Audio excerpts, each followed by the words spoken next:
Je vous salue Marie, pleine de grâce, le Seigneur est avec vous. Vous êtes bénie entre toutes les femmes, et Jésus, le fruit de vos entrailles, est béni. Sainte Marie, Mère de Dieu, priez pour nous pauvres pécheurs, maintenant et à l'heure de notre mort, ainsi soit-il. Je suis très content d'accueillir ce soir ce professeur Pierre Villard, très connu, qui est docteur en sciences politiques, qui a comme particularité d'enseigner, bien sûr, d'enseigner la géopolitique, ce qui est un sujet passionnant et extrêmement difficile, très technique, et il s'est spécialisé aussi dans le mondialisme et la contre-église dont il va vous parler, et en particulier aujourd'hui, il présente un de ses nouveaux livres qui s'appelle « Archives du mondialisme ». Alors, évidemment, je remercie les prêtres de la Fraternité Saint-Pidis de leur invitation. Thème de cette conférence ce soir, 15 mai 2019, le mondialisme contre l'Église. Sujet vaste qui, en fait, est en lien avec mon nouveau livre, donc Archives du mondialisme aux éditions Nouvelle Terre. Et le thème de cette conférence, finalement, va s'articuler autour de 3 points. Premier point, une présentation générale du livre, quelques caractéristiques. Deuxième point, une présentation ciblée d'éléments caractérisant notre époque. Alors quand je dis notre époque, c'est assez large, c'est XXe siècle et début XXIe siècle, parce que Vatican II, par exemple, ça n'a pas pris de ride, bon, si je puis dire. Et troisième partie, qui sera sûrement la plus longue, c'est la présentation et les explications des causes profondes, expliquant donc la situation actuelle. Présentation générale de ce livre, Archives du mondialisme, environ 780 pages, 240 pages de rédaction et 540 pages environ de pièces d'archives, français, anglais, allemand, italien et hébreu. Toutes les pièces d'archives en langue étrangère sont intégralement traduites en français. Ce qui fait qu'il y a l'original, le document d'archives sauvé, et le double est traduit par des professionnels, je précise. Et donc, par exemple, vous avez une centaine de pièces d'archives en langue allemande sur le sionisme, sur la protection des minorités. Eh bien, vous avez à peu près une centaine de pages de traduction en français. Et les sujets traités dans ce livre sont variés. C'est des sujets simples, le sionisme, le nazisme, la gouvernance mondiale, la Chine liée au principe du mondialisme, la monnaie mondiale, la naturalisation et l'intégration des Juifs dans la Révolution française et le tout renforcé avec Napoléon Ier, l'importance de l'Ancien Testament, le baptême de Clovis. Tout ça, évidemment, je vais traiter certains points, mais il y en a certains que je vais vraiment traiter avec vous pour avoir une vue d'ensemble du bouquin. Bien. Situation actuelle, vu que le sujet c'est le mondialisme contre l'Église, la situation actuelle c'est une Église devenue conciliaire depuis Vatican II, qui est dans une situation catastrophique.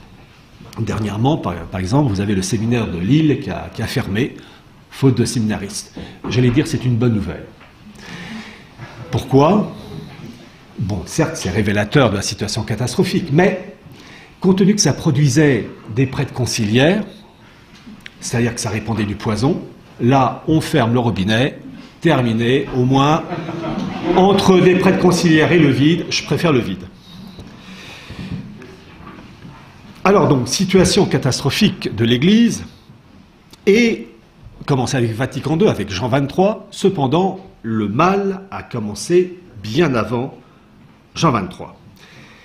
Et lorsqu'on étudie les éléments clés de Vatican II, il faut dire les choses telles qu'elles sont, il y a un acteur décisif, des acteurs décisifs dans cette histoire. Alors évidemment des prélats véreux, style, on a l'embarras du choix, Cardinal Suenens, Père Congar, etc., etc. Mais on n'insiste pas, on le dit peu parce que c'est politiquement incorrect, et je suis incorrect donc je vais le dire, on n'insiste pas sur le rôle très important des instituts juifs dans Vatican II. Et ce n'est pas une vue de l'esprit, j'ai pu apporter les preuves, en particulier avec les quelques exemplaires de l'Atlas du mondialisme, où vous avez des organismes juifs, comme les Naïbrites. Je rappelle rapidement, c'est une organisation maçonnique juive créée en 1843 au café Zinsberner à New York par 12 juifs allemands, et qui n'acceptent que des juifs en leur sein. Donc il y a vraiment une... Comment dire, il faut connaître ses origines raciales pour pouvoir y entrer. Vous avez le Naïbrite, vous avez le CRIF et vous avez le Congrès juif mondial qui ont joué vraiment un rôle important dans Vatican II, dans la préparation de Vatican II. Et ces gens-là ont exigé l'ouverture de l'Église, l'ouverture sur le monde. Alors ça, vraiment, ils ont réussi, les fenêtres, les portes vraiment ouvertes. Hein. Et en particulier, j'avais présenté dans l'Atlas du mondialisme un document choc. Je rappelle que Vatican II a commencé avec donc Jean XXIII en 62, ça s'est terminé en décembre 65 avec Paul VI, et en janvier 1966, vous avez une revue américaine, la revue Look, qui à l'époque tirait à 7 millions d'exemplaires, qui a publié un dossier, How the Jews Changed Catholic Thinking, comment les Juifs ont changé la manière de penser catholique, qui expliquait comment les organismes juifs au sein de l'Église, en liaison avec l'Église, avaient modifié les structures fondamentales de l'Église. Et donc, j'ai publié ce document d'origine en anglais, avec la tête des matières, et j'ai pu apporter dans mon nouveau livre, Archives du mondialisme, des informations supplémentaires. Et en particulier, pour comprendre le rôle des associations juives dans Vatican II, il y a un livre qu'il faut lire, le livre de Gerd Rickner, qui est un juif allemand, qui était le secrétaire général du Congrès juif mondial dès sa création en 1936, et il a comment dire, travaillé jusqu'aux années 80, et ensuite il est mort en 2002. Et il a écrit ses mémoires, je les ai lues, elles sont passionnantes, et chose très intéressante, tout le passage consacré à Vatican II, c'est grosso modo un tiers de son livre, pour vous dire que c'est important pour eux. Et grâce à Gerd Rickner, nous sommes en mesure de savoir que le personnel, vraiment la figure de proue des personnes au service de Vatican II, qui allait donc aboutir à Vatican II en décembre 1965, c'est certes le cardinal Béat, et de ses deux acolytes, Monseigneur Österreicher et le père Grégory Baum. Et grâce aux mémoires de Gerd Rickner, on est en mesure de savoir que Österreicher et Baum, c'était des juifs convertis. Déjà, Béat, on a des doutes, mais pas de preuves. Mais en ce qui concerne Österreicher et Baum, il n'y a pas de souci. Et je vais vous lire l'extrait des mémoires de Gerd Rickner au sujet des deux collaborateurs proches du cardinal Béat. Je cite.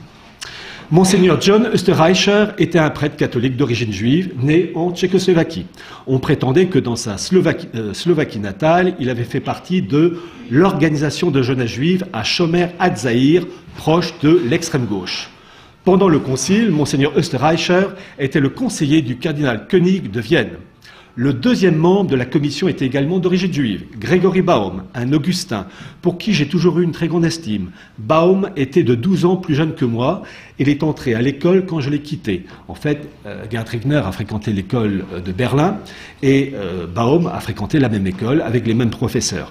Il venait d'une famille juive complètement assimilée. Indirectement, Gerd Rickner évoque la Haskalah, les Lumières juives. Ce sont les juifs qui, officiellement, ne pratiquent pas leur religion, mais conservent des caractéristiques qui leur permettent de se différencier des autres populations.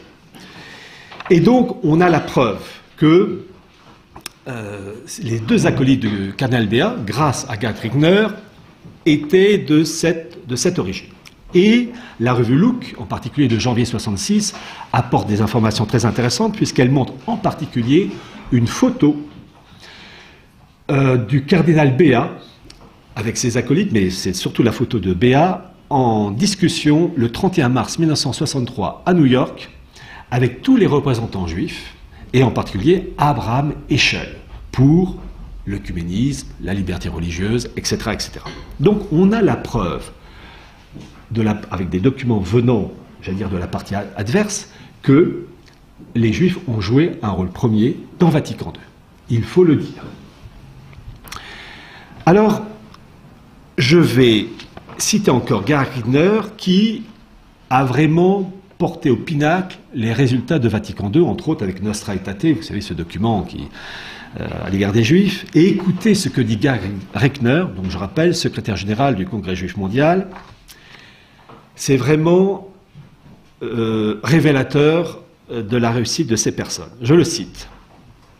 Il n'y a pas de doute que la grande personnalité qui a élaboré et imposé ce texte, donc les textes en faveur de la liberté religieuse, etc., et qui s'est battu pour cette nouvelle théologie sur les Juifs et le judaïsme, était le cardinal Augustin Béat. Il a été soutenu dans son action par le pape Jean XXIII et par son successeur, le pape Paul VI, qui a su mener la barque à bon port. Il est tout à fait remarquable que les deux textes les plus novateurs du Concile Vatican II, celui sur les Juifs et celui sur la liberté religieuse, étaient tous les deux l'œuvre du cardinal Béat. Ce fut l'une de ses grandes contributions au Concile. Il a déployé un effort considérable pour assurer l'adoption par le Concile de la Déclaration sur la liberté religieuse. Le cardinal Béat fut ainsi le grand protagoniste dans le domaine de l'œcuménisme.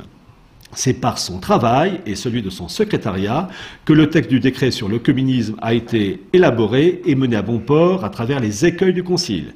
C'est grâce à sa haute stature que l'Église catholique a fait sienne la cause de l'œcuménisme et a accompli des pas décisifs. Écoutez ce passage. De plus, le cardinal Béat a souligné avec raison que de tous les textes adoptés par le deuxième concile du Vatican, celui sur les Juifs, Nostra Aetate, est le seul qui ne contient aucune référence aux enseignements traditionnels de l'Église, qu'ils soient patristiques, conciliaires ou pontificaux.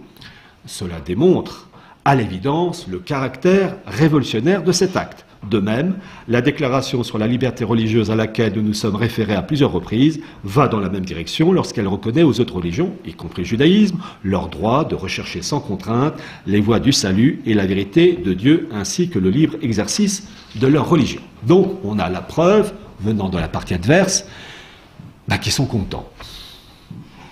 Et à mon avis, s'ils sont contents, c'est aux dépens de l'Église catholique. Bien. Donc, le ver est dans le fruit. Mais en fait, le ver était dans le fruit des instances de l'Église bien avant Vatican II. Et, voyez-vous, il y a, pour comprendre les origines profondes de Vatican II, un personnage éminemment important à connaître, c'est le cardinal Rampolla, 1843-1913. C'est lui qui a construit l'échiquier qui a permis ensuite à des personnages comme Roncalli, le futur Jean XXIII, le père Congar, Suenens, le monseigneur Bunini, franc-maçon devant, non pas l'Éternel, ou si, peut-être, mais l'être suprême plutôt, de poser les jalons, donc de créer un échiquier permettant à ces personnes d'évoluer pour ensuite aboutir à Vatican II. Et ces personnages ont joué un rôle, mais ce rôle n'a été possible qu'en raison du travail de fond du cardinal Rampolla. Le cardinal Suenens, en parlant de Vatican II, disait que c'était 1789 dans l'Église, sans quoi il avait raison. Et puis vous avez, je vous l'ai cité, monseigneur Bunini, qui a joué un rôle capital dans la modification du rite de consécration épiscopale avec ce fameux document, le Pontificalis Romani. Bunini était franc-mac. Alors, il faut se rappeler d'une chose, le but ultime de la synagogue, c'est de détruire le sacerdoce. Et on peut se dire, avec une certaine innocence, que si les Juifs ont joué un tel rôle dans Vatican II, ils ont peut-être continué encore jusqu'en 1968 avec le fameux document Pontificalis Romani. Car modifier le rite de consécration épiscopale, c'est peut-être, quand je dis peut-être avec des guillemets, une volonté d'éteindre et de détruire le sacerdoce. Et lorsque je vous disais que Monseigneur Bunini était franc-mac, évidemment, ce n'est pas de vue de l'esprit, puisque dans mon livre Archives du mondialisme, j'ai publié le document original en italien d'un avocat italien qui s'appelait Pecorelli et qui faisait partie de la loge P2 et qui, en septembre 1978, a eu l'heureuse idée, alors je sais qu'il y avait des rivalités entre eux, de publier la liste d'à peu près 120 prélats, beaucoup étaient italiens, mais des Français, francs-macs, avec l'adhésion, enfin la date de leur adhésion, puis surtout leur numéro de matricule. Et en plus, j'ai mis ça en couleur. Alors, c'est le document en italien. Alors, c'est sorti en septembre 78, l'Observatore Politico. Voilà la couverture. Et la liste intégrale, l'original en italien. Et par exemple, Bugnini, donc celui qui a procédé à la modification du rite de consécration épiscopale, était franc-mac. Alors, c'est dans l'ordre alphabétique.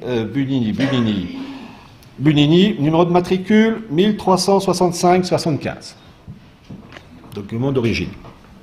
Très intéressant de voir que le cardinal Suenens, lui aussi que j'ai cité, qui a dit que Vatican II, 1789, c'était Vatican II, c'était 1789 dans l'Église, Suenens, il avait comme numéro de matricule, il ne faut quand même pas l'oublier,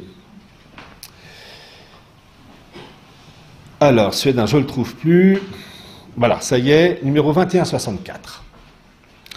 Et très intéressant de savoir que vous avez en particulier dans cette liste des évêques, les évêques Angelini et Noé, francs-macs, avec numéro de matricule dans cette liste, mais qui ont été faits cardinaux par Jean-Paul II en 1991. Donc on voit l'infiltration maçonnique dans les plus hautes instances religieuses. Donc il ne faut peut-être pas s'étonner des conséquences après. Voyez-vous, je vous ai cité le cardinal Rampolla, mais avant d'aller plus loin sur Rampolla, j'ajoute que dans ce livre, vous avez un document aussi en italien, lui aussi entièrement traduit en français, avec la photo et le texte, la photo représentant la première réunion des dignitaires de l'Église catholique avec le chef de la franc-maçonnerie italienne qui, en 1969, qui s'appelait Gamberini. Donc on a vraiment l'épreuve absolue que les plus hautes autorités de l'Église se réunissaient avec les francs-macs et les plus hautes autorités maçonniques de l'Italie à l'époque. Et la réunion en 69 a eu lieu dans un hôtel qui s'appelle l'hôtel Astor. Pour ceux qui connaissent la famille Astor, c'est d'une ironie. Enfin non, c'est très logique en fait. Bref. Ah, petit détail. Pecorelli, l'avocat qui a publié donc cette liste en septembre 78, bon évidemment, il a déplu. En mars, je crois que c'est mars 79, il s'est fait buter de 4 balles dans sa voiture. Je vais vous parler de cardinal Rampolla, qu'il faut connaître. Et vous avez un ouvrage très intéressant sur le cardinal Rampolla, d'Henri Barbier, le titre « Le réseau Rampolla », et je vous invite fortement à lire ce livre riche en informations. J'ai fait la préface de ce livre pour la 2e édition. Et je rappelle que Rampolla était le bras droit de Léon XIII. Et lorsque ce dernier est mort en 1903, eh bien, cardinal Rampolla a failli devenir pape.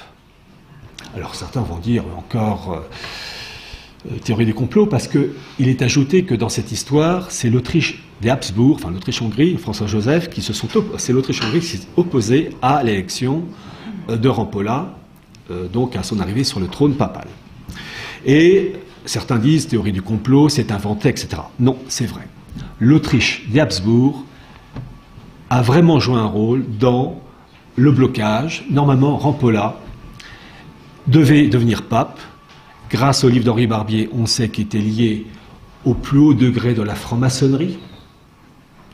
Et donc, ça sentait très, très mauvais. Et grâce à l'intervention de l'Autriche-Hongrie, la chose ne s'est pas faite. Voyez-vous, quelquefois, nos ennemis lâchent des informations de première main. Et à titre personnel, j'ai la chance d'avoir les carnets complets de Theodor Herzl, le fondateur du sionisme, en 5 volumes, 2000 pages.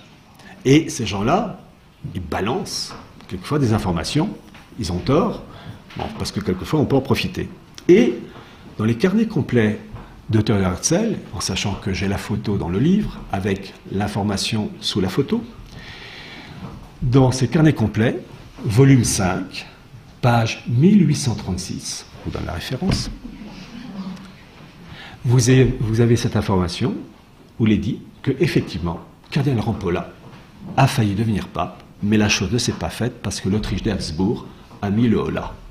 Donc on a la preuve de la part de nos ennemis, et pas n'importe qui, Théodore Herzl, que vraiment le vent du boulet n'est pas passé très loin. Et heureusement, on a eu Saint-Pie X. Et Saint-Pie X a été un homme providentiel parce qu'il a repoussé l'échéance de Vatican II. Vatican II aurait dû arriver bien plus tôt.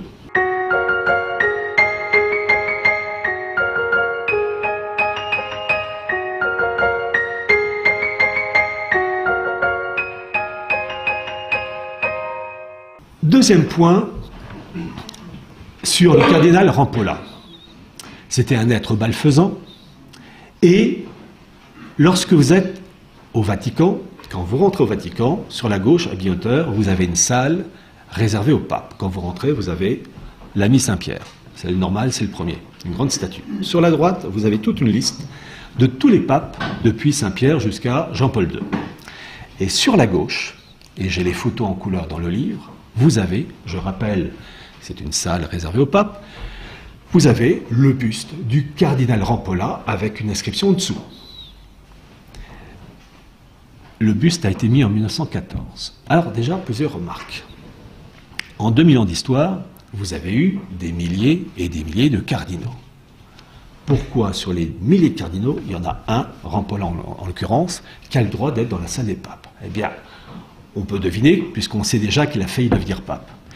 Celui qui l'a mis, ce buste, en 1914, ce n'est pas le pape Saint-Pie X, c'est Benoît XV, qui, de la Chiesa, de son nom, qui a été à un moment donné son bras droit, son secrétaire de Rampolla, quand ce dernier était à Madrid, à la nonciature de Madrid. Et donc, de la Chiesa, futur Benoît XV, savait que son chef, si je puis dire, Rampolla, aurait dû devenir pape. Donc, il a estimé qu'il fallait mettre son buste dans la salle des papes. Troisième point, pour souligner la nocivité de ce Rampolla qui vraiment a créé, je vous dis, l'échiquier permettant de favoriser Vatican II. Le cardinal Rampolla était lié à un homme qu'il faut impérativement connaître, qui s'appelait Joseph Ratzinger, 1888-1960. Je vous dis tout de suite, vous devez connaître les noms de Rampolla et de Ratzinger aussi naturellement que les prénoms de vos parents. C'est le couple maléfique, malgré la différence d'âge. Vous allez comprendre. Je mets temporairement Rampolla de côté et je vais vous parler de Ratzinger. Ratzinger, donc, 1888-1960. Je vais vous montrer l'importance de Ratzinger. Voyez-vous, vous avez, comment il s'appelle, Philippe de Villiers, qui a fait un bouquin sur, Schumann, Monet, Walter Einstein, et il a balancé des informations fort intéressantes. Mais il n'a pas donné les informations clés. Comme pour Rampolla, Rampolla a créé l'échiquier permettant ensuite à des Roncalli, Congar, Suénens, etc., Paul VI, d'agir. Eh bien, Ratzinger, c'est le Rampolla des affaires temporelles. C'est lui qui a créé l'échiquier permettant ensuite à des Monet, à des Schumann, à des Paul Horishpak, à des Walter Einstein, enfin toute la clique jusqu'à aujourd'hui, d'agir de manière malfaisante. Donc il faut le connaître. Alors, pour vous donner une petite idée du personnage, il a été dans les années 20 le bras droit du président mexicain Plutarco Calles, franc-mac de son État, et qui a joué un rôle très important dans la guerre des Cristeros. Vous savez, ces Vendéens mexicains. Eh bien, Ratzinger était son bras droit. Et d'ailleurs, à un moment donné, Plutarco Calles enverra Ratzinger à Rome pour essayer d'arranger la situation avec la situation des Cristeros. Ratzinger a été, durant la Seconde Guerre mondiale, le bras droit du général Sikorski, le fameux gouvernement polonais en exil, qui, en 1943, au moment de l'affaire de Katyn, eh bien, vous savez, ce charnier d'officiers polonais, pour une fois, les nazis n'étaient pas responsables de ce charnier, c'était les cocos, enfin, c'était Staline. Et évidemment, on ne pouvait pas, vu la guerre, les Anglais et les Américains, charger Oncle Joe, comme ils disaient.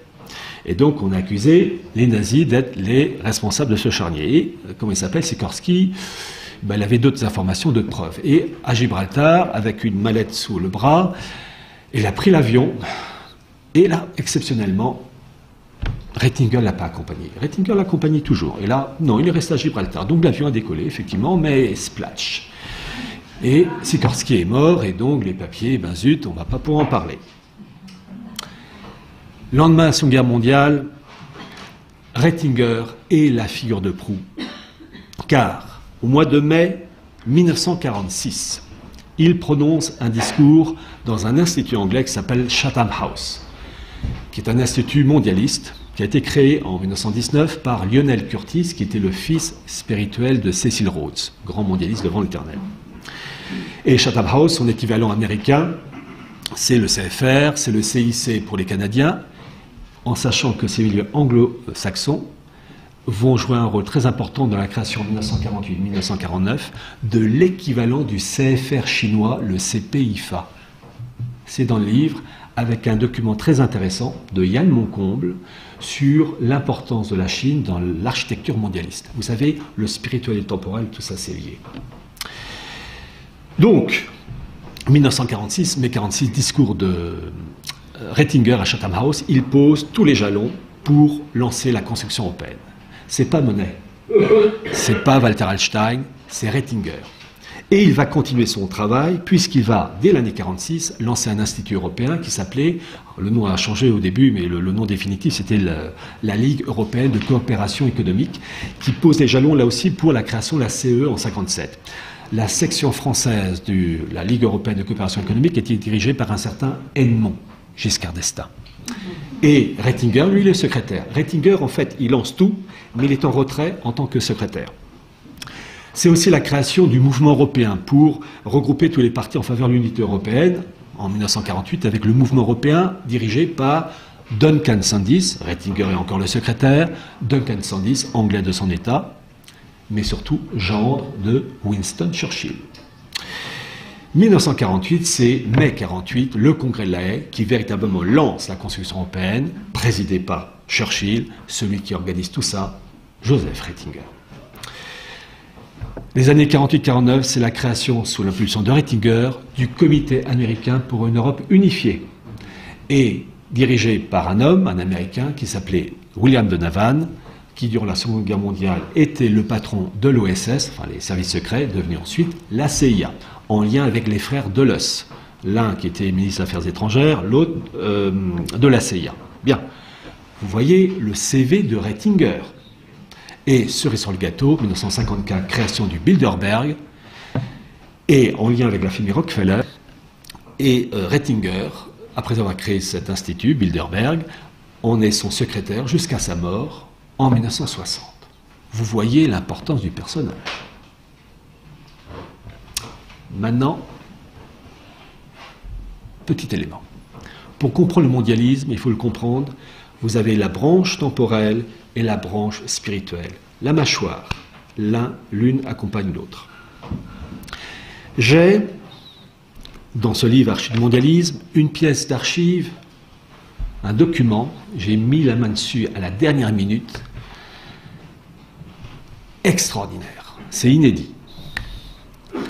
Voyez-vous, j'ai obtenu une lettre écrite de la main de Rettinger en 1949, adressée à un représentant de la démocratie italienne, démocratie chrétienne italienne, qui s'appelait Luigi Gedda. Une lettre de 7 pages. Et au début de cette lettre, Rettinger parle de sa jeunesse. Et il raconte que son père était un juriste fortuné, au service d'un comte polonais qui s'appelait Zamoyski. Et Rettinger perd son père à l'âge de 9 ans.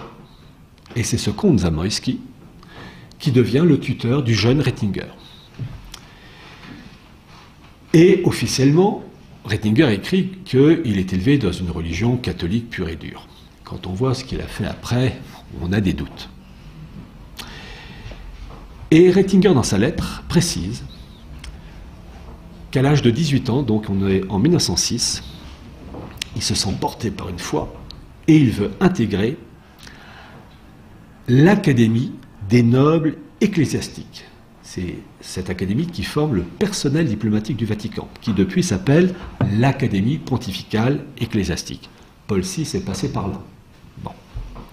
Et il précise dans sa lettre qu'une semaine avant de partir à Rome pour intégrer cette prestigieuse académie, il ne s'est pas senti assez fort, ou en tout cas pas une foi, comme il le dit lui-même, pouvant vraiment s'épanouir dans ce cadre, mais plutôt dans la voie laïque. Une semaine avant d'intégrer donc à Rome cette académie des nobles ecclésiastiques, il fait demi-tour. Les liens entre le mondialisme spirituel et temporel, tous les malheurs qui viennent de certains hommes. Je vous ai dit qu'il fallait connaître Rampolla et Ratzinger aussi facilement que les prénoms de vos parents.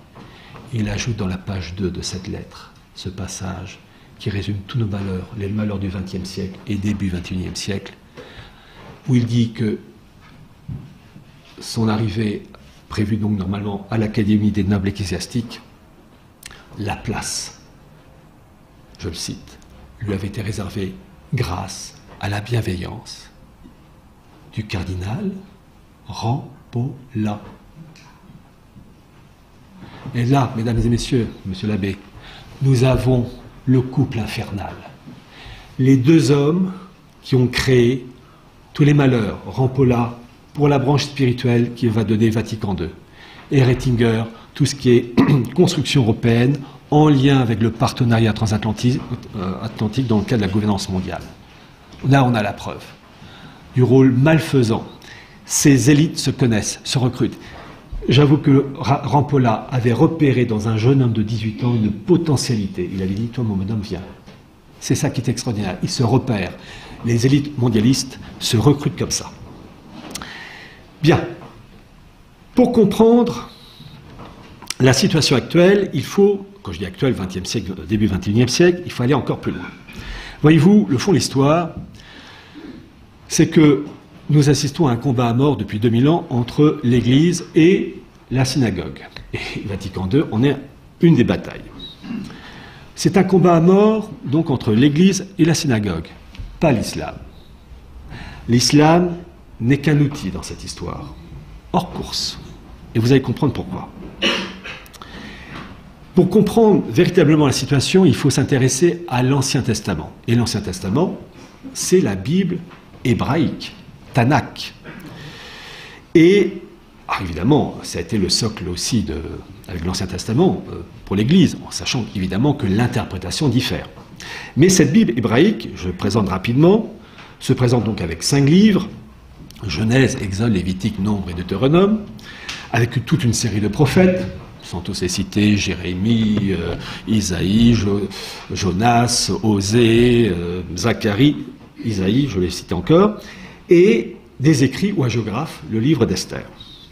On peut être légitimement désorienté devant cette masse de documents, surtout que certains sont allégoriques. Et, voyez-vous, il faut, dans une masse de documents, trouver l'élément clé, le fil rouge, le fil directeur qui permet de comprendre tout le reste.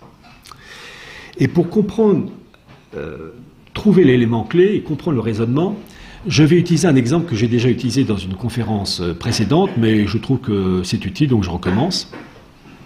Je vais vous parler de Napoléon, du général Bonaparte, et vous allez comprendre.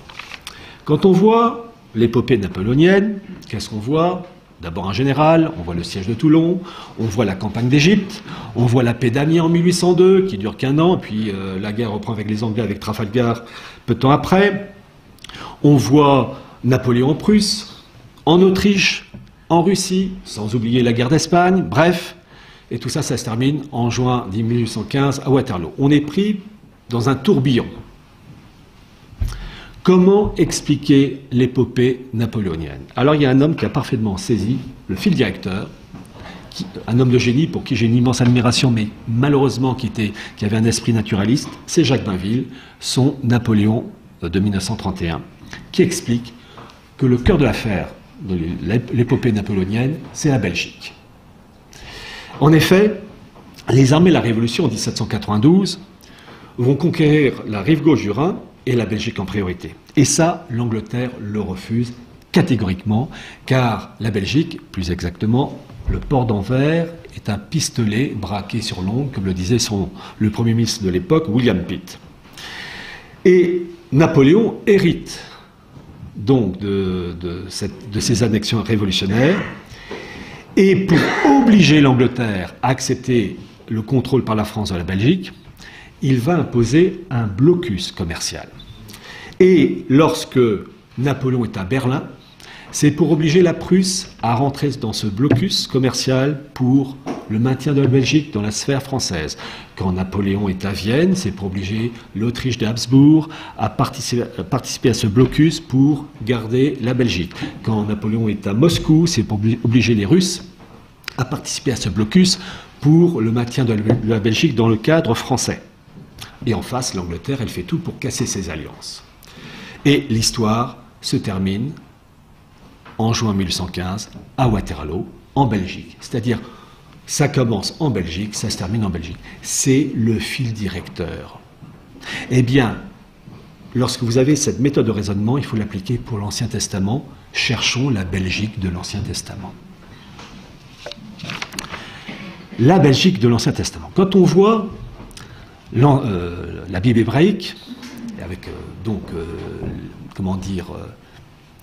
le Jardin d'Éden, on voit un moment de perfection, Adam et Ève, et vous avez le fameux serpent tentateur qui va prononcer cette phrase qui est d'une modernité aujourd'hui, « Vous serez comme des dieux ».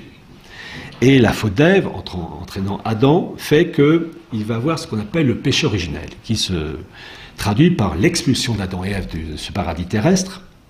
Et les conséquences de cette expulsion, c'est l'homme qui travaillera à la sueur de son front, la femme qui accouchera dans la douleur, bon à l'époque ils ne connaissaient pas la péridurale, et le tout conduisant à la mort. Bref, pas la joie. Et pourtant, à peine la faute a-t-elle été commise qu'il y a l'annonce de la revanche. Genèse 3,15, où il est indiqué qu'une femme, avec une postérité, écrasera de son talon la tête du serpent. Donc, à peine la faute est-elle commise qu'il y a l'annonce d'une revanche. Et en fait, le fil directeur de tout l'Ancien Testament, c'est quoi? C'est l'annonce de l'incarnation. C'est le point clé, autour duquel tout gravite. Donc l'incarnation pour restaurer une nature humaine ruinée par le péché originel, grâce à une vierge, Alma, A-L-M-H, qui, je crois, dans l'Ancien Testament, est utilisée 7 fois. Et vous avez, quand on étudie l'Ancien Testament, une progression, c'est-à-dire que, peu à peu, Dieu se révèle à un peuple qu'il a choisi, le peuple hébreu, un peuple sélectionné. Ce peuple hébreu subdivisé en 12 tribus, c'est avec Jacob, vous avez les tribus de Ruben, de Dan, de Benjamin et de Lévi, et vous en avez une en particulier qui émerge, la tribu de Juda, au sein de laquelle doit naître l'Alma, la Vierge, et son fils, l'Emmanuel. Et plus précisément, au sein de cette tribu de Juda, vous avez une maison royale, la maison de David, au sein duquel doit naître cette Sainte Vierge, la Vierge, l'Alma, et le Messie. Petite remarque sur le livre de Philippe de Villiers sur Clovis. Le livre de Philippe de Villiers sur Clovis fait un mal fou. En effet, il dit que Clovis s'est converti grâce à Saint Martin. Oh, certes, Saint Martin est un homme, rien qu'à cause de sa sainteté de grande envergure, et il a sûrement accordé des grâces nécessaires à Clovis pour sa conversion. Mais ce n'est pas Saint Martin, la figure de proue, c'est Saint Rémy. C'est le testament de Saint Rémy qui est tellement important qu'il faut comparer Saint Rémy au prophète Samuel à l'égard du jeune David.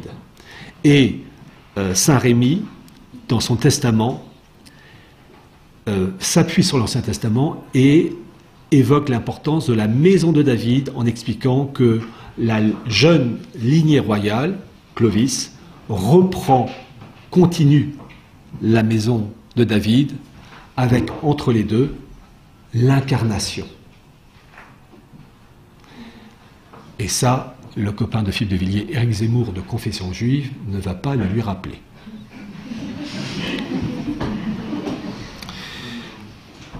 Vous avez le psaume 52, le psaume de David, où Dieu promet à David certaines choses. Et on retrouve ça dans le testament de Saint Rémy. Je cite. « J'ai contracté alliance avec mon élu. J'ai fait ce serment à David, mon serviteur. Je veux affermir ta race pour toujours, établir ton trône pour toutes les générations. J'établirai sa postérité pour jamais et son trône aura les jours des cieux. Je l'ai juré une fois par ma sainteté. Non, je ne mentirai pas à David. Sa postérité subsistera éternellement. Son trône sera devant moi comme le soleil.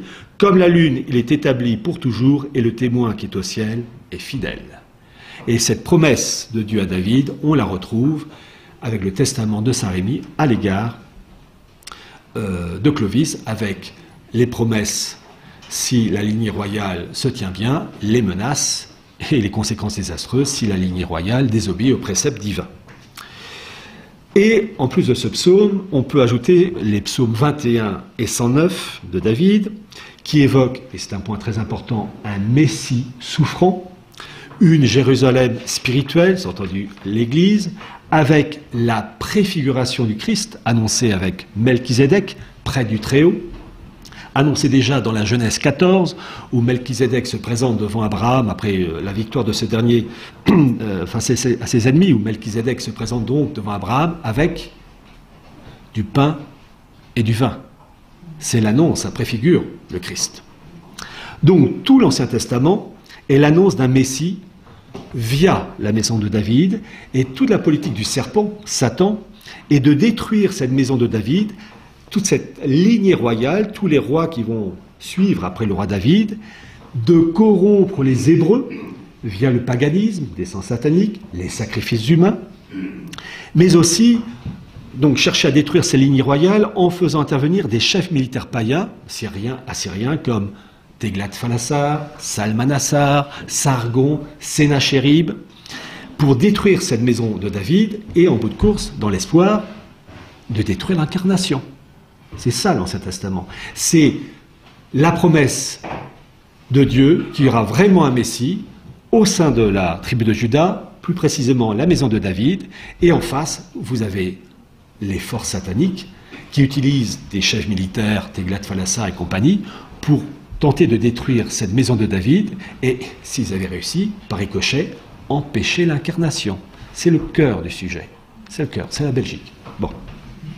Mais vous avez aussi, parmi les chefs militaires qui ont essayé de trucider la famille royale, enfin la famille de David, vous avez au IIIe siècle à peu près la dynastie grecque des Séleucides, avec Antiochus Épiphane, qui est une sorte d'antéchrist avant l'heure, et qui fait tout pour pervertir le mosaïsme, et donc pervertir le mosaïsme dans l'espoir d'empêcher l'incarnation, afin donc d'éradiquer les promesses bibliques annoncées par Dieu à David. Donc bien comprendre que le peuple hébreu est un peuple choisi, qui doit être épuré de toute influence païenne, s'entendu satanique, afin de produire dans sa chair la Vierge, l'Alma et le Messie. Le peuple hébreu est l'outil, j'allais dire la couveuse, qui doit produire, si je puis dire, donner naissance au produit final, le Messie. C'est ça. Et les prophètes de l'Ancien Testament annoncent ce Messie. Par exemple, je vous ai cité comme prophète Michée. Michée est extraordinaire, c'est lui qui annonce le lieu de naissance du Messie, Bethléem. Bien. Mais, parmi tous les prophètes, je vais vous en citer un, sidérant, ahurissant, le prophète Isaïe, en particulier Isaïe 8-9. Nous sommes, alors, selon la tradition de l'Église, Isaïe c'est le 8e siècle avant Jésus-Christ, et les extraits que je vais vous donner d'Isaïe sont d'une modernité, d'abord pour son époque, mais surtout pour la nôtre, et en fait tous les 2000 ans d'histoire de l'Église, en lien avec des éléments politiques. Dans Isaïe 8-9, le roi Achaz, donc descendant du roi David, est menacé à la fois par une partie de son peuple, le peuple juif, qui se rebelle contre l'autorité royale, mais aussi par des chefs militaires païens. Et donc Isaïe essaye, j'allais dire, rameuter tout ça pour demander au peuple juif de se ressaisir pour rester fidèle à cette maison de David, permettant au bout de course l'incarnation. Et il précise, Isaïe, que malheureusement, de nombreux juifs ne vont pas rester fidèles à cette maison de David, donc à l'époque qu'il vit, mais aussi dans l'avenir, avec des conséquences à très très long terme, jusqu'à notre époque. Donc en parlant de ces juifs infidèles, que dit-il? Je le cite. « Beaucoup d'entre eux trébucheront, ils tomberont et se briseront. » C'est-à-dire qu'ils vont se rebeller, mais ils vont se casser la figure, vraiment. Lis le témoignage du verbe lier. Scelle l'enseignement, du verbe sceller. Scelle l'enseignement dans le cœur de mes disciples, c'est-à-dire des juifs restant fidèles à la maison de David. Quand ils vous diront, écoutez bien ce passage d'une modernité, quand ils vous diront, consultez ceux qui évoquent les morts et les devins qui murmurent et chuchotent, répondez, un peuple ne doit-il pas consulter son Dieu? Consultera-t-il les morts pour les vivants? Donc, Isaïe dit qu'il y a des juifs qui vont s'adresser à des devins, à la magie. Et à la base, c'est satanique. Mais en fait, qu'est-ce qu'il annonce, Isaïe? Il annonce, certes, la rébellion de certains juifs, mais il annonce une rébellion passant par la Kabbale. C'est la Kabbale. La Kabbale, c'est l'interprétation ésotérique du judaïsme. Ça passe par ce qu'on appelle la goétie, la théurgie, tout ce qui est magie et les esprits, c'est satanique. C'est ça qu'il annonce. Et la Kabbale, elle s'est manifestée d'une manière extraordinaire dès l'apparition de la toute jeune Église avec Saint-Pierre, au temps de Saint-Pierre, avec Simon le magicien. C'est le premier kabbaliste de l'époque chrétienne, où il essaie de connaître, entre guillemets, les secrets de magie de Saint-Pierre, moyennant finance, la fameuse simonie. Et puis ensuite, la modernité, si je puis dire, c'est que Simon le magicien va se convertir faussement pour devenir le catholique. Et en fait, Simon le magicien, c'est le premier maran de l'histoire chrétienne. Ce sont les Österreicher et les Baum de l'époque de Saint-Pierre. C'est-à-dire qu'en fait, on a dès le début les deux éléments clés qui vont corrompre, en tout cas tenter de corrompre l'Église, la magie noire, le satanisme en arrière-fond, et pervertir l'Église en se convertissant faussement pour la détruire de l'intérieur. Ça commence dès Saint-Pierre jusqu'à notre époque. Et Vatican II en est un splendide exemple. Au sujet de ces juifs rebelles, Isaïe dit ceci: « Si le peuple tient notre langage, il n'y a point pour lui d'aurore. » Écoutez le verbe qu'Isaïe utilise en parlant des juifs rebelles. Il errera, le peuple errant. Il errera, accablé de misère et affamé. Et quand il aura faim, il maudira dans sa fureur son roi et son Dieu. Il élèvera ses regards en haut et les abaissera vers la terre. C'est le monde juif resté fidèle, matériel, matérialiste, charnel. Ce sont les juifs rebelles qui, devant Pilate, qui disent « Nous n'avons de roi que César ». Voilà, c'est la vision matérialiste. Et voici la détresse, l'obscurité, une sombre angoisse. Il sera, donc du peuple juif, il sera rejeté dans les ténèbres. Mais il n'y a plus de ténèbres, car un enfant nous est né, un fils nous a été donné. Écoutez cette phrase extraordinaire. L'empire a été posé sur ses épaules. Ben, c'est le Christ. La passion du Christ qui a porté sa croix, plus exactement, vous savez, la barre de bois horizontale sur ses épaules, l'empire du péché sur ses épaules.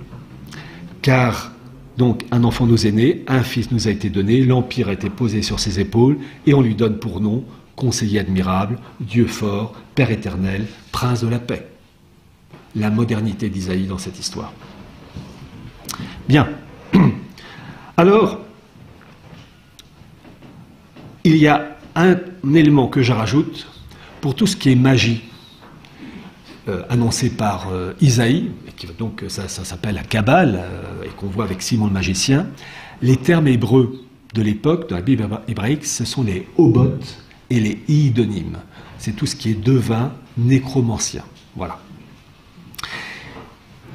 Donc, Isaïe annonce qu'une partie du peuple juif sera rebelle. Et effectivement, c'est ce qui s'est passé lorsque le Christ s'est retrouvé devant le Sanhédrin. Alors, il faut savoir que le Sanhédrin, donc, c'était la haute magistrature, la cour suprême du monde hébraïque de l'époque, qui, et c'est révélateur, quand il s'adresse au Messie, ne remet jamais en cause le principe du Messie, fils de Dieu.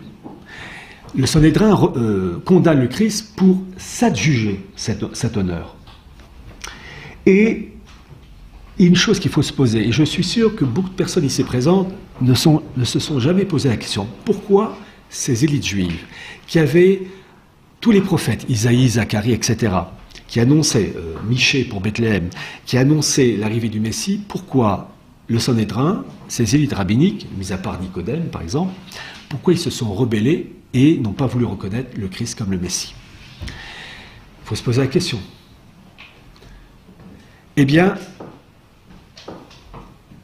vous avez 4 documents qui ont littéralement empoisonné les élites juives de l'époque et qui ont fait qu'elles ont refusé de reconnaître le Christ comme le Messie.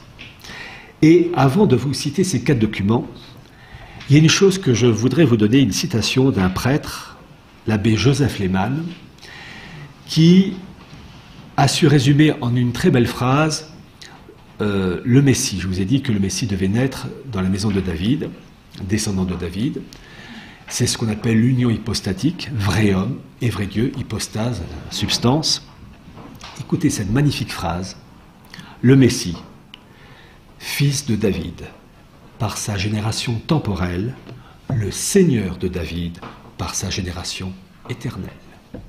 L'art d'écrire en une phrase, alors que d'autres vont faire un bouquin de 300 pages. Bon. Alors, les 4 documents qui vont littéralement empoisonner les élites sanhédrins entre le 4e siècle et le 1er siècle avant Jésus-Christ, il y en a 4 essentiellement, le livre d'Enoch, le Shemoneh Ezrel Berakot, les psaumes de Salomon, en sachant que Salomon n'a rien à voir, les psaumes de Salomon avec le fils de David, et la Sibylle hébraïque. Pour faire court, ces 4 documents rejettent l'idée d'un Messie souffrant au profit d'un Messie guerrier pour la gloire d'Israël. Et quand on connaît ces documents qui sont dans le livre et expliqués, on comprend beaucoup mieux le comportement des élites juives à l'égard du Christ.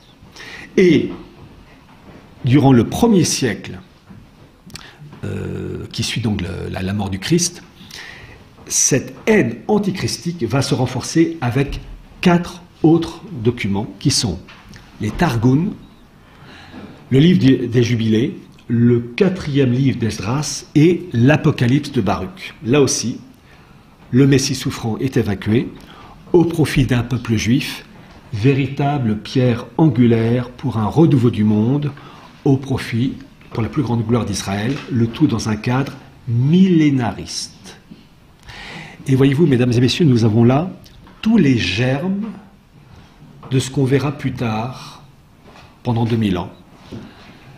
Toutes les hérésies, Arius, que ça soit les Nestoriens, que ça soit le mouvement hussite, que ça soit le protestantisme, on a tous les germes qui vont se développer en sachant qu'en arrière-fond, les non-juifs, les goïms, seront excités par cette haine antichristique qu'on retrouve dans ces documents. Et en particulier, je pense aussi que ces documents antichristiques, on les retrouve dans la réforme lorianique du rabbin Isaac Luria au XVIe siècle. C'est ça qui va donner toute sa lignée de Sabbatai Tzvi et Jacob Frank. Bien. Il y a un point qu'il faut rappeler. Lorsque le nouveau judaïsme s'est créé, après la mort du Christ, il s'est créé en opposition et en haine farouche du christianisme. Ce nouveau judaïsme, qui n'a plus rien à voir avec le mosaïsme, il s'est mis en place entre le 2e et le 6e siècle. C'est le Talmud. Le Talmud, c'est le code civil, politique, religieux du monde juif. Talmud de Jérusalem et de Babylone, avec la Mishnah, la Gemara. Mishnah, ce sont les écrits, Gemara, ce sont les commentaires. Tout ça en lien avec la Kabbale que je vous ai déjà évoquée. Et, chose très intéressante, le Talmud va prendre le dessus sur la Bible. Et je cite les propos d'un rabbin, enfin en fait d'un juif converti au catholicisme, l'abbé Lehmann, qui s'est appuyé sur des documents juifs. Écoutez ceci: la Bible est l'eau, la Mishnah est le vin, le Talmud est la liqueur aromatique. Qui s'occupe de la Bible fait quelque chose d'indifférent, qui s'occupe de la Mishnah mérite récompense, qui s'occupe du Talmud fait de toutes les actions la plus méritoire. Le Talmud prime désormais sur les textes bibliques. Et, il faut rappeler ce point, entre 270 et environ 150 avant Jésus-Christ, la Bible hébraïque a été traduite en grec par les élites juives d'Alexandrie, les élites juives hellénisées, ça donnait la Septante. Et ça a été très important parce que à l'époque, l'anglais de l'époque, c'était la langue grecque. Donc ça a été diffusé sur tout le pourtour méditerranéen. Par la suite, les Juifs rebelles au Christ se sont mordus les doigts. La citation que je vais vous donner vient directement du dictionnaire encyclopédique du judaïsme. Je cite: « À la longue, la Septante allait être de plus en plus décriée par les milieux juifs. On ne s'étonnera donc pas de la déclaration des sages, selon laquelle le jour où 70 anciens, 70, 70 personnes, 72 personnes pour certains qui ont traduit, selon laquelle le jour où 70 anciens écrivirent la Torah pour le roi Ptolémée, en grec, c'est le roi égyptien, il fut aussi mauvais pour Israël que le jour où le veau d'or fut fabriqué, puisque la Torah ne pouvait pas être traduite de manière adéquate. Donc, pour les Juifs, la traduction en grec, la Septante, est une catastrophe. Pour comprendre l'essence même de ce judaïsme, de ce nouveau judaïsme antichristique, je vous ai dit qu'il s'est mis en place entre le 2e et le 6e siècle. Il faut observer les faits historiques et chronologiques. En effet, ce nouveau judaïsme antichristique s'est construit en opposition, et uniquement en opposition au christianisme, pas à l'islam. C'est pourquoi j'ai dit tout à l'heure que l'islam était hors course. Parce qu'entre le 2e et le 6e siècle, l'islam n'existe pas. L'islam n'apparaît qu'au 7e siècle. Donc, bien comprendre que ce nouveau judaïsme, c'est une construction anti-catholique, uniquement anti-catholique. Mais il faut se poser immédiatement la question, il s'est construit en opposition au catholicisme, mais opposé à quoi? Opposé à quoi? Eh bien, tout simplement, comme je l'ai dit, à l'incarnation. Ces juifs rebelles refusent catégoriquement de reconnaître que ce Jésus de Nazareth, c'est le Fils de Dieu incarné, vrai homme et vrai Dieu. Et eux, les juifs, ils attendent toujours leur Messie à leur service. C'est vraiment l'opposition fondamentale. Alors, pour comprendre cette opposition, il faut rappeler que, en plus de cette haine antichristique, à cela doit s'ajouter le rejet de la part du Talmud et des personnes acquises à la Kabbale, un rejet et une haine à l'égard de la Sainte Vierge, l'Immaculée Conception, Mère de Dieu, et le rejet de la Sainte Trinité. Donc, on a une opposition farouche entre ces deux mondes. Et cette opposition farouche s'est traduite par le fait que ce nouveau judaïsme a créé une religion pour les non-juifs, les goïms. Cette nouvelle religion s'appelle le noachisme. Et je rêve de voir un cours sur le noachisme dans les séminaires de la Fraternité Saint-Pédis. Je rêve de voir des prêtres de la Fraternité Saint-Pédis faire des sermons sur le noachisme, car c'est la religion pour les non-juifs créée par la synagogue, et croyez-moi, c'est pas pour nous rendre service. Alors, les points clés du noachisme. Et vous avez 7 lois, mais pour faire court, les principes clés du noachisme sont le rejet de l'incarnation, le rejet de la Sainte Trinité, le rejet du sacerdoce catholique. Et oui, aussi, je vous demande de vous rappeler ce que j'ai dit au début, avec Monseigneur Bunini et la réforme, le rite de consécration épiscopale, Pontificalis Romani, je pense que la synagogue a dû être ravie de cette modification, car il faut impérativement pour eux la destruction du sacerdoce. Dans ce nouveau judaïsme et cette Kabbale, il y a un mot que vous devez connaître. C'est le mot la kelipa, pluriel, les kélipotes. La kelipa, ça veut dire littéralement la cosse, la coquille. Et en fait, ce sont les forces démoniaques, ce sont les souillures. Et les souillures, c'est tout ce qui a trait au catholicisme, donc l'Église, ou tous les États s'inspirant du catholicisme. Et quand toutes les souillures, les kélipotes, auront été détruites, c'est-à-dire les États s'inspirant du catholicisme ne s'inspirent plus du catholicisme, et l'Église catholique ne s'appuie plus sur des référents catholiques, et Vatican II est un parfait exemple, eh bien, le monde est donc pour eux désinfecté de ces souillures, et donc le Messie des Juifs peut arriver. Il faut impérativement connaître cela. Et ne jamais oublier que les prêtres sont, pour ces gens-là, des kélipotes, des souillures, car ce sont les transparents du Christ qui permettent la confession et la transformation du pain et du vin, réellement en corps et sang du Christ. Et donc, le jour où c'est détruit, le Messie des Juifs peut venir. Donc, bien retenir ceci. Et petite remarque, lorsque la monarchie française, plus exactement que le roi de France, lieutenant du Christ, c'est-à-dire lieutenant du Messie, une horreur, une kélipa, quand le 21 janvier 1793, la tête de Louis XVI a roulé dans le panier, c'était une splendide kélipa qui a été détruite. Il ne manquait plus ensuite que l'Église. D'où la logique des propos du cardinal Suenens. Vatican II, c'est bien 1789 dans l'Église. Bien. Je vais vous lire deux extraits. Il faut vraiment connaître le noachisme. Deux extraits du rabbin Élie Ben Amoseg, qui est mort en 1900, qui était le rabbin italien de Livourne, qui explique parfaitement l'importance du noachisme. On est quand même 7 milliards de goïms, de non-juifs, donc c'est quand même, ça peut compter un peu. Et vous allez voir, en sachant que ce noachisme donc est une chose ancienne, vous allez voir l'importance. Écoutez ce que dit ce porte-parole de la synagogue. La religion de l'humanité n'est autre que le noachisme, non qu'elle ait été instituée par Noé, mais parce qu'elle remonte à l'alliance faite par Dieu avec l'humanité en la personne de ce juste. Voilà la religion conservée par Israël pour être transmise aux gentils et non juifs.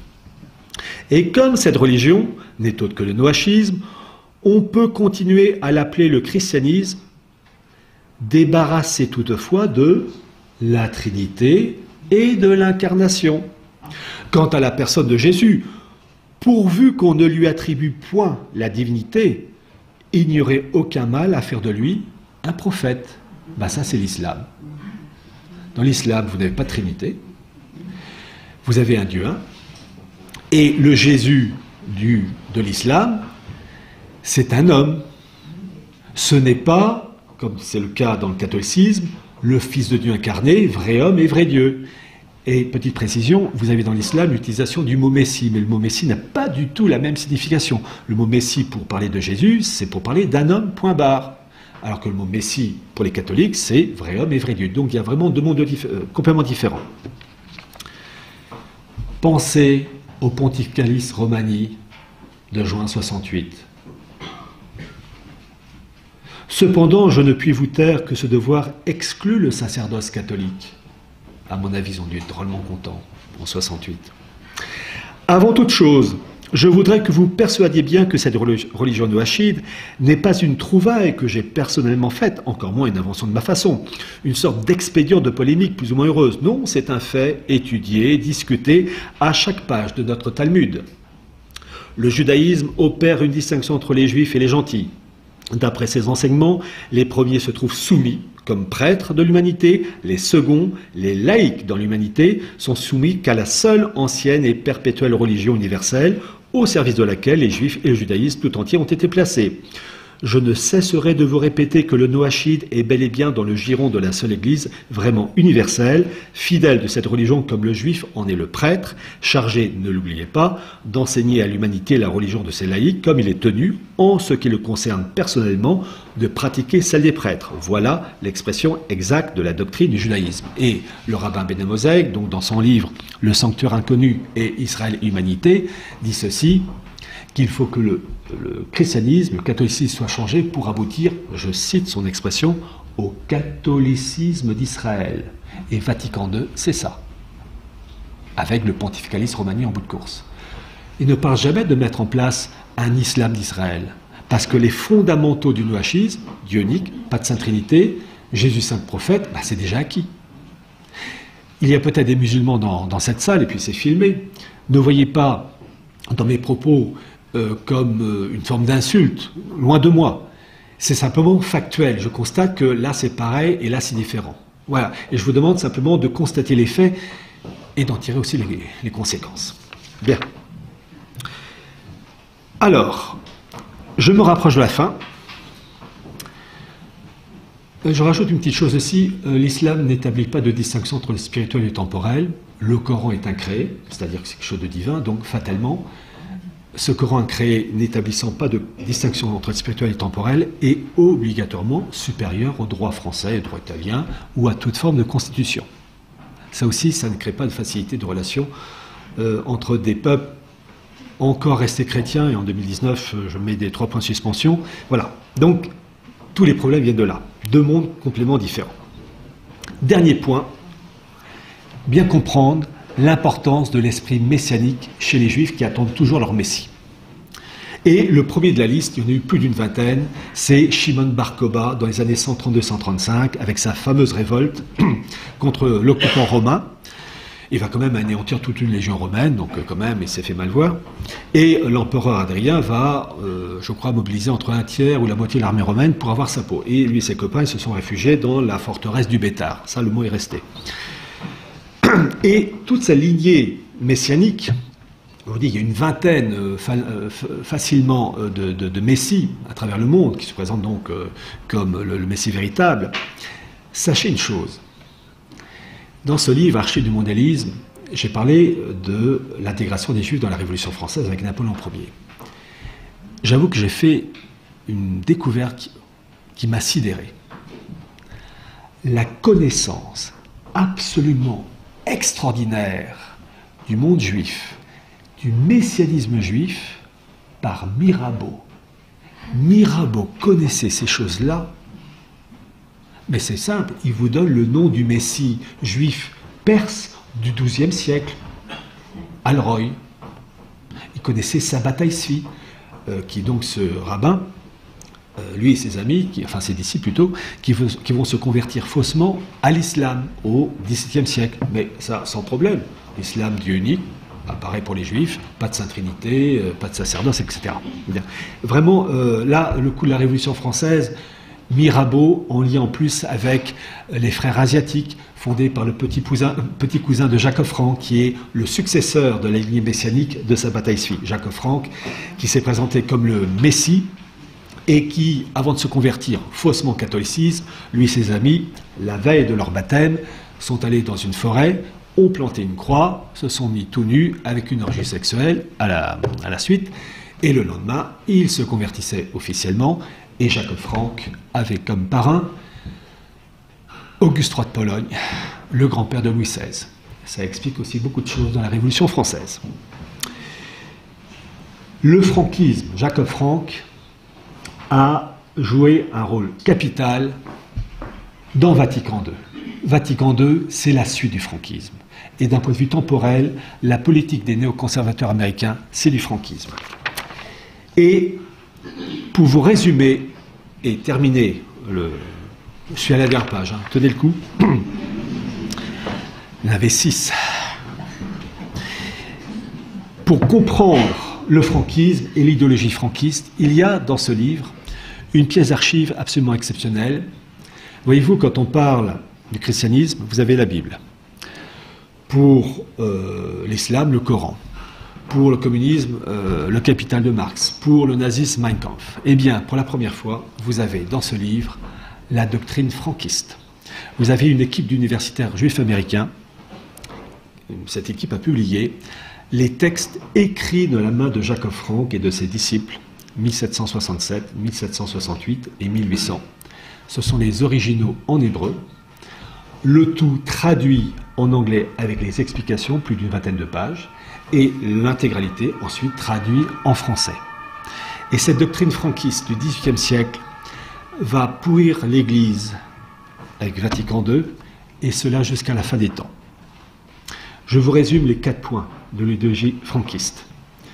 Inciter les Juifs à se convertir en catholicisme pour pervertir l'Église de l'intérieur. Là, c'est Österreich Reinbaum et bien d'autres. Deuxième point, très intéressant. Dans l'idéologie franquiste, il faut pratiquer la rédemption par le péché, faire un mal en vue d'un bien. Ce n'est pas un truc qu'on enseigne en temps normal. Eh bien, qu'est-ce qu'ils disent? Ne pas hésiter à massacrer des Juifs dans le cadre de l'Apocalypse, permettant de créer des tensions pour passer à une étape supérieure. Le nazisme a joué un très grand rôle dans cette histoire. Ça a permis la création de l'État d'Israël. Troisième point, idée de réincarnation d'un messie, d'un homme passant à un autre. C'est la fameuse, vous savez, la métempsychose, le Gilgoul dans la Kabbale, où l'idéal messianique passe d'un élu à un autre. Il faut penser, il faut raisonner comme eux. J'avoue que ce n'est pas évident, mais il faut se forcer. Donc, l'idéal messianique passe d'un Sabbatai Tzvi à un Baruchia Rousseau, à un autre Jacob Frank, etc. Et la fidélité, la perfection pour eux, c'est d'aboutir à l'Antéchrist. Lorsque la Sainte Vierge, en 1846, à la Salette, apparition reconnue par l'Église comme Lourdes et Fatima, elle annonce beaucoup de choses. Elle dit à un moment donné que l'Antéchrist naîtra de l'union d'un évêque et d'une religieuse hébraïque. C'est déjà la parodie, le singe de Dieu, la parodie de la nativité. Mais en fait, la Sainte Vierge annonce le franquisme. Disons la finalité du franquisme. C'est ça qu'elle annonce. Et le dernier point, cette politique franquiste doit aboutir, et là je cite les termes exacts de cette équipe d'universitaires juifs américains, à la rédemption d'Israël en soumettant le monde, y compris l'Église catholique. Autant vous dire, et je le dis tout de suite, toute personne catholique traditionnelle doit connaître ces textes, les diffuser, mais en priorité, les séminaristes, les prêtres et évêques de la fraternité Saint-Pédis doivent impérativement connaître ces documents. Car Vatican II est infesté par ces idées franquistes, cela perdurera jusqu'à la fin des temps. Donc il faut les connaître. Je termine en conclusion. Nous sommes dans une nasse, une mâchoire mondialiste, avec la mandibule mondialiste temporelle, pensez à Rittinger, la mandibule mondialiste spirituelle, pensez à Rampolla. C'est le temps de l'éclimpse. Certes, il est dit que l'espérance est une vertu. Il n'empêche que nous paierons très cher les erreurs de nos ancêtres, ceux qui ont fait 1789, ceux qui ont fait Vatican II, les erreurs tragiques du passé et les conséquences douloureuses pour nous donnent finalement raison au prophète Jérémie. Ne disait-il pas, je le cite, « Les pères ont mangé les raisins verts et les dents des enfants en ont été agacées ». Je vous remercie de votre attention.